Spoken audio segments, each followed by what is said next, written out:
પોરબંદરમાં લોહાણા સમાજના લોકો માટે નિઃશુલ્ક અનાજની કીટનું વિતરણ કરાયું હતું, જેમાં 1200 જેટલા પરિવારોને આ નિઃશુલ્ક અનાજની કીટનું વિતરણ કરવામાં આવ્યું હતું। શ્રી પોરબંદર લોહાણા મહાજન દ્વારા દર મહિને 300 જરૂરિયાતમંદ પરિવારોને વિનામૂલ્યે 10 કિલો અનાજ વિતરણ કરવામાં આવી રહ્યું છે। તે ઉપરાંત દર વર્ષે તહેવારોમાં આર્થિક રીતે નબળા લોહાણા સમાજના પરિવારો પણ સૌની સાથે તહેવારો ઉજવી શકે તે હેતુથી જીવન જરૂરી વસ્તુઓની કીટનું વિતરણ કરવામાં આવે છે।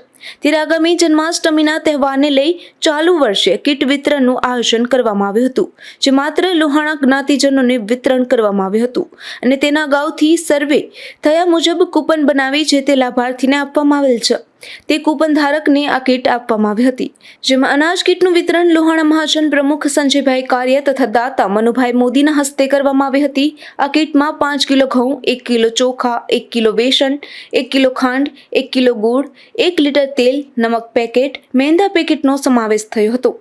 આ સિવાય યજ્ઞમાં પોરબંદર લોહાણા મહાજનના તમામ સક્રિય ટ્રસ્ટીઓના પ્રયાસના કારણે ઉદાર હાથે જ્ઞાતિજનો દ્વારા સહયોગ મળે છે, જેમાં મુખ્ય સહયોગ મનુભાઈ શાંતિલાલ મોદી તથા સાગરભાઈ મોદી પરિવારનો રહ્યો હતો। તે ઉપરાંત તાજાવલે પરિવાર તથા અન્ય જ્ઞાતિજનો દ્વારા સહયોગ પ્રાપ્ત થયો હતો, જેના કારણે દરેક કીટ માત્ર 10 રૂપિયાના ટોકન દરથી આપી શકાઈ હતી। નિપુલ પોપટ, ગુજરાત ન્યૂઝ, પોરબંદર।